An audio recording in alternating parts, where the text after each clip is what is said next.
Intutuking programa mituringan niyang PG. Kailangan ng antabe at gabering pengari karing kaya na ka naman albe.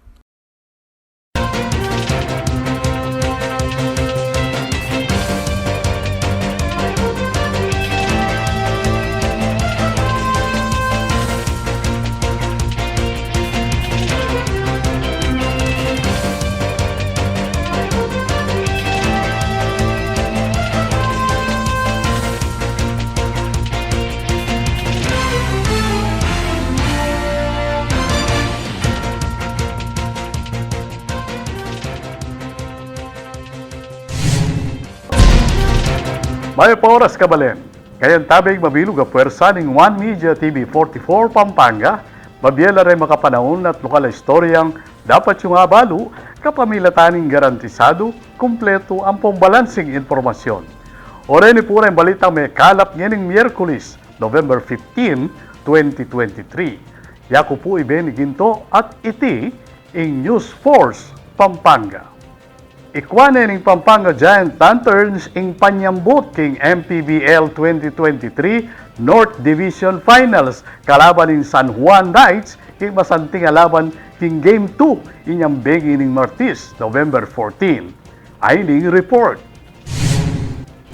Minabanti ng Pampanga para king finals ning Maharlika Pilipinas Basketball League o MPBL 2023 kay badang sinambot rem Pampanga Giant Lanterns king mapaling Game 2 king North Division Finals kalaban ing San Juan Knights. Ramdaming tensyon king hard court lakwas at ilyamado yung San Juan hangga king fourth quarter ning Game 2. Pero ela pepay na lubrem Pampanga Giant Lanterns o PGL partikular na yung coach ng koponan ay Pampanga Governor Dennis Delta Pineda.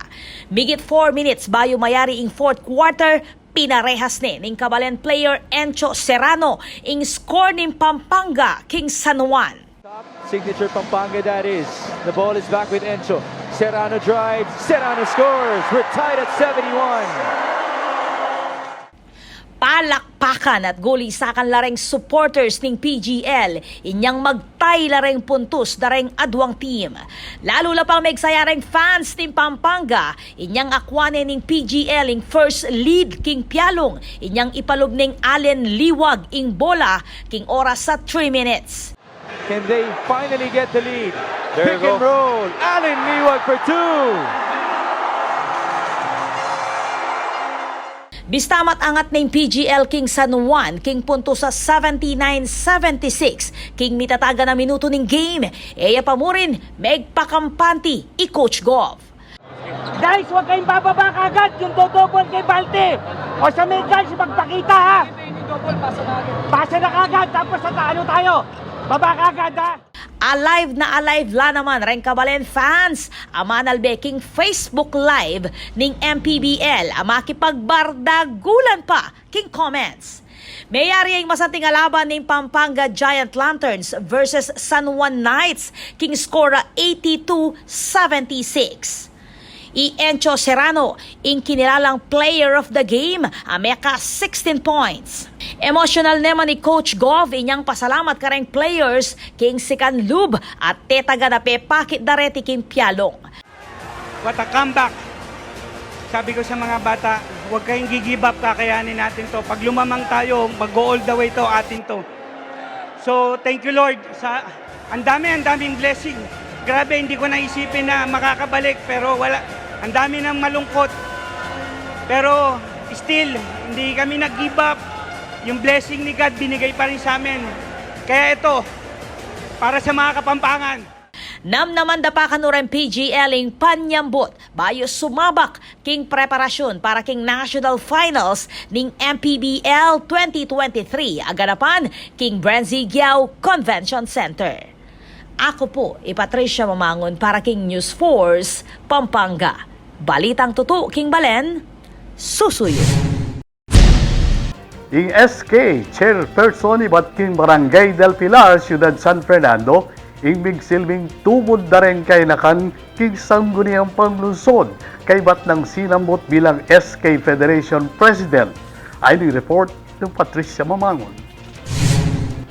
King Botong 2113, Mihalalya, isang guniang kabataan o SK Chairperson Aisen Roy Henson, iba't king Barangay Del Pilar bilang bayong presidente ning SK Federation king Mabilugas San Fernando. Inyangkat panapon ning Martes, November 14, genapan ning eleksyon para kareng opisyal ning SK Federation ning syudad king City Civic Center king Barangay Del Rosario. At 24, iba't kareng 35 SK Chairperson kareng lagana sa barangay reng mekisan metong kingalalan apeni muna ning Commission on Elections kasan metong ing City of San Fernando Youth Development Office.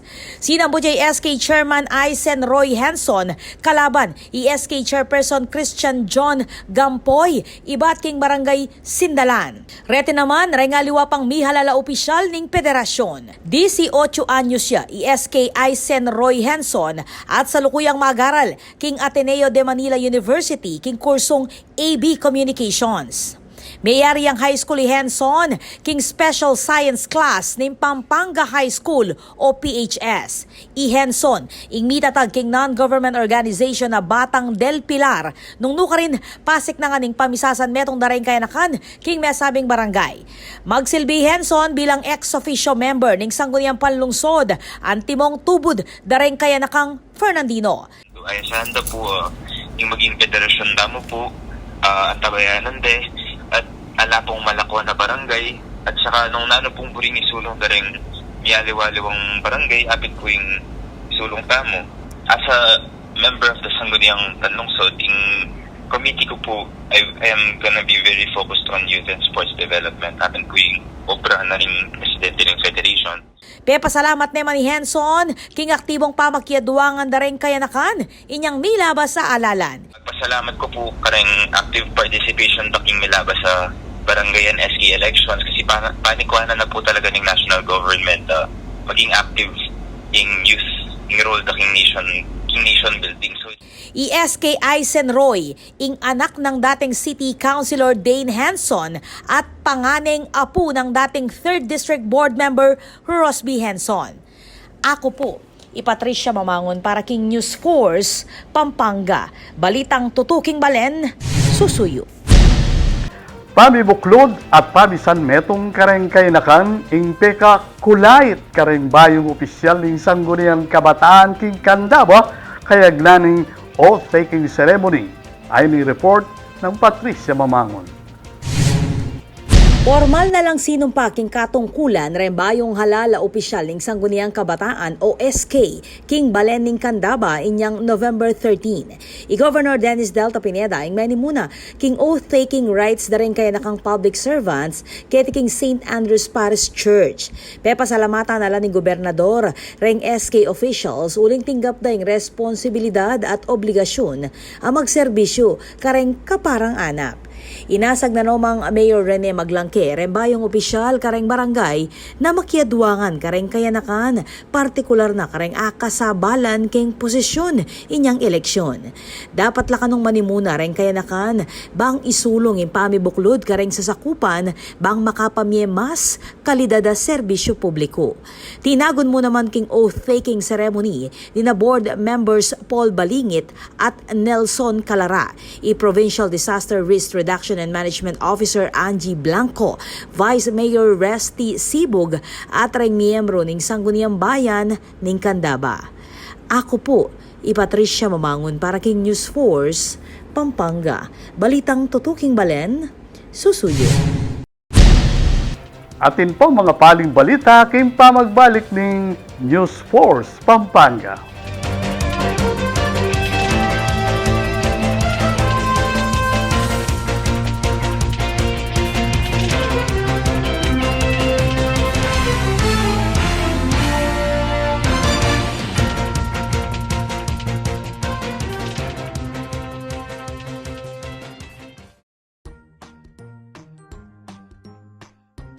Ayon sa WHO o World Health Organization, nangunguna ang bansang Pilipinas sa Southeast Asia pagdating sa mataas na prevalence rate ng dental caries o pagkabulok ng ngipin. Narito ang mga 7 gabay sa pagtisibilyo para sa inyong kalusugang pangdental. Magsipilyo pagising sa umaga bago matulog sa gabi. Maglagay ng angkop na dami ng toothpaste sa sipilyo. Iwasan magmumog after mag-toothbrush. Idura lamang ang bula. Mag-toothbrush sa loob ng 2 minuto. Sipilyungin ng ngipin ng paikot-ikot. Pakicheck ang tamang content ng fluoride. Baka iwasan ang pag-inom at pagkain na matatamis. Kumain ng mga masusustansyang pagkain. No caries, no worries. No caries, no worries. No caries, no worries.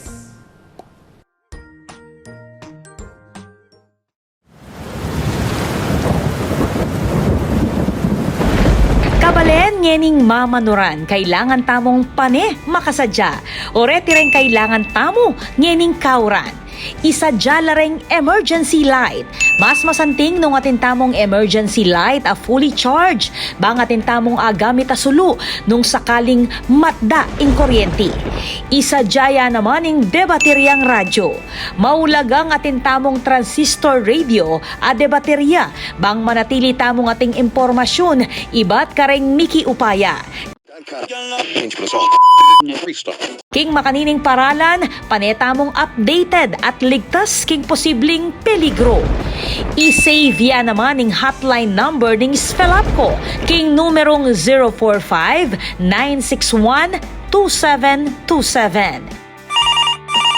Catherine Malyaring Maus at mag-report na anumang problema ang mikikaugnayan king serbisyo ning kaya katamong kuryente. Manatili mo namang makabante king official Facebook page ning Spelapco bang updated ka ring maulagang anunsyo ampong power-related advisories. King Spelapco, mabilis ing aksyon, dekalidad ing serbisyo.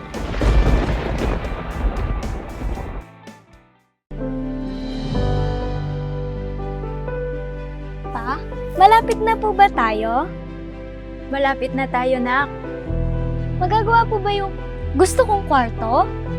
Oo naman, anak. Marami tayong space doon. Wow! May mall, oh! May supermarket din pala. Oo nga eh. Nandito na lahat ng kailangan natin. Kumpleto sila dito. May swimming pool din.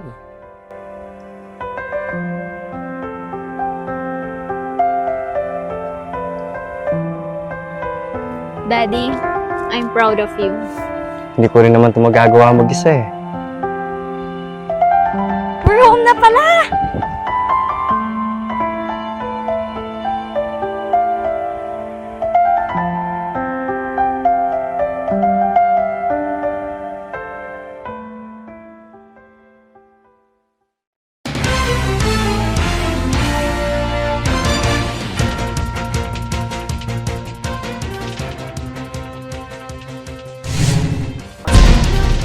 Dili pa rin balitang dapat tamong tutukan. Migit king metong milyong Pilipino ing milako king listahan dareng benepisyaryo ning 4-piece agpang king DSWD. Ay ni report ng Patricia Mamangon. Looking migit 1.1 milyong benepisyaryo ng 4Ps o Pantawid Pamilyang Pilipino Program ng Department of Social Welfare and Development o DSWD ing may assessed a non-poor lalam ning listahanan 3 ng National Household Targeting System for Poverty Reduction. Agpang kang DSWD Secretary Rex Gatchalian, mamabot ya king 760,000 na beneficiaries ing paratilyan ng DSWD king listahan ng 4Ps. Parting 4Ps king stratehiya ng gobyerno bang mabawas ing kakaluluan king mabilog a bansa at mika masanting a Human Capital Investment Program ng gobyerno amamia conditional cash transfer para kareng kwalipikadong pamilya. Kaugne na niti, dinikdik ning ahensya ing suporta pa mo rin kareng malapit ng mag-exit a 4Ps beneficiaries kay badang may assess reti na inalakabilang kareng peka magkasakit king bie kapamilatan ng gewang revalidation ng gobyerno. Niyampang naman kaning DSWD aaliwa pang programa at serbisyo para kareng matanggal na king listahan ng 4Ps bang aso panlareting balaw sa apasan tinging pamibiyebye.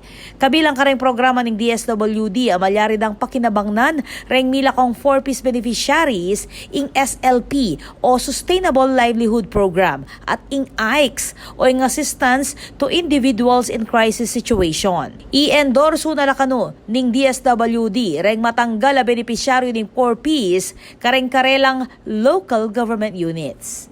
Ako po, Patricia Mamangon para king News Force, Pampanga. Balitang tutuking balen, susuyo.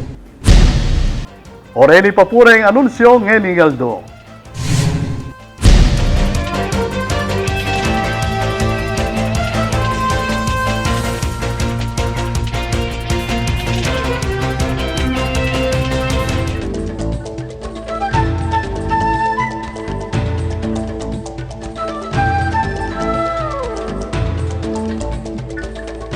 Uling makapalibot siya king danum ing lalawigan, mismong ing Pampanga iba't siya king amanong Pampang. Inya, makapagmula lang dakal karing lugal keni kay katamo ing iba't king lagyuning danuman. Ing balening Guagua, Lubao at Makabebe ding mapilan kareng lugal kay tilalawigan ang madalas lalbog. Inya naman na makapagtaka na ing lagyu dareti, description ning karelang kabilyan. Iba't king amanong wawa o mga balduang asbuk ning ilog o parti amag konekta king dagat at ilog may buuya ing Guagua. Bebe ing pikwanan king balening Makabebe ang mga intulirang Pampang o riverbank. Baba Lubao ing mumunang lagyo ning Lubao at makadikit siyang baba uli ning mababang lugal na niti o ing amanwang lowland. King Porac, adwa karing ilog keting inausdang Pasig Potrero River at Makanchan, aparehong makapatungkol kayong asikan king Lele Pangpang o katianing danum. Nung dimdam mo ing buyo kapatad o ing malalam a danum king kapatagan, iti mapalyari ang sapa, apeni batandaring barangay Tabuyok king apalit.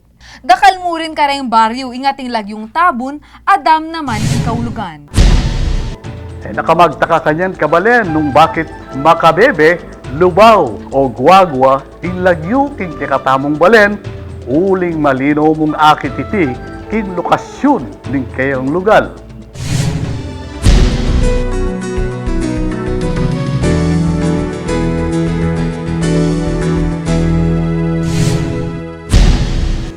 Kikatamong pakibaluan ning bilining panahon king lalawigan, kilob ning 24 oras, ay ni report ng Patricia Mamangon.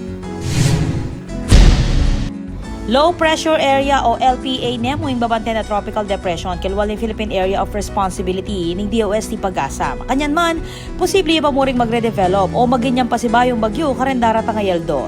Asahan ang miapektuan keti ing Eastern Mindanao at Eastern Visayas. Pero keti king Luzon, makaapekto ing anging amyan at shear line na magdalang kalat-kalat a pamanuran king Luzon.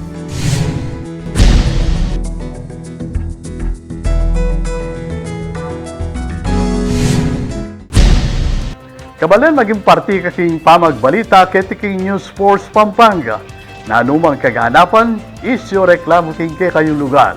Malyari mong ikwento o isumbong kapamilatan dareng numerong mayakit king kayong screen. Malyari mo namang mag-post king kaming Facebook account. Apansinan mo ba kapatad na formalang letter J ding candy cane apan dekorasyon king Christmas tree? Iti bilang pamagkilala king tukod ang gamitan na rin pastul bang sinupan ding tupa. Inyayi ka, gumamit ka kareti potang magdisenyo kang bale, uling 40 days na mo, bayo datang ing Pasko. Panalakaran ng News and Public Affairs Team ng One Media TV 44 Pampanga, nga dinan kayong mata sa kalidad ng lokal na pamagbalita, bilang palatang serbisyo karing sablang Kapampangan. I'll venue lang yan ng Miyerkules, rin may kalap a istorya ketiking probinsya.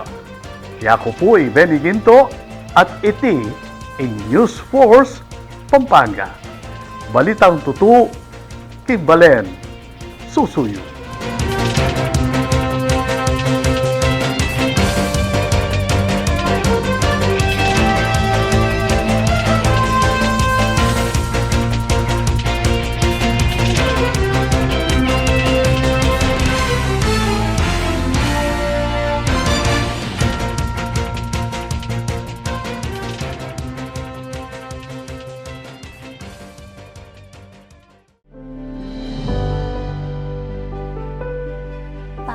Malapit na po ba tayo? Malapit na tayo, nak. Magagawa po ba yung Gusto kong kwarto? Oo naman anak, marami tayong space doon. Wow! May mall, oh! May supermarket din pala. Oo nga nandito na lahat ng kailangan natin. Kumpleto sila dito. May swimming pool din.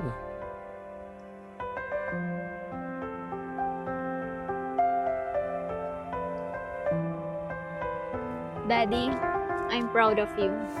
Hindi ko rin naman ito magagawa mag-isa We're home na pala!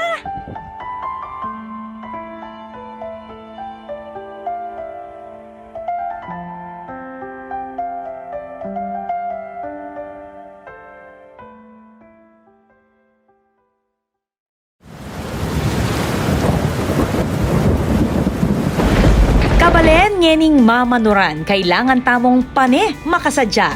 Oreti rin kailangan tamo ngening kauran. Isadya lareng emergency light. Mas masanting nung atin tamong emergency light a fully charged. Bang atin tamong agamit a sulu nung sakaling matda ing kuryente. Isadya naman ing debateryang radyo. Maulagang atin tamong transistor radio a debaterya. Bang manatili tamong ating impormasyon, iba't kareng Miki Upaya. King makanining paralan, panetamong updated at ligtas king posibleng peligro.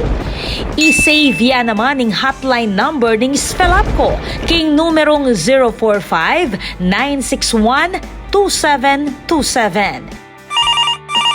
Kete rin malyaring mouse at mag-report na anumang problema ang mikikaugnayan king serbisyo ning kakatamong kuryente. Manatili mo namang makabante king official Facebook page ning Spelapco bang updated ka ring maulagang anunsyo ampong power-related advisories. King Spelapco, mabilis ing aksyon, dekalidad ing serbisyo.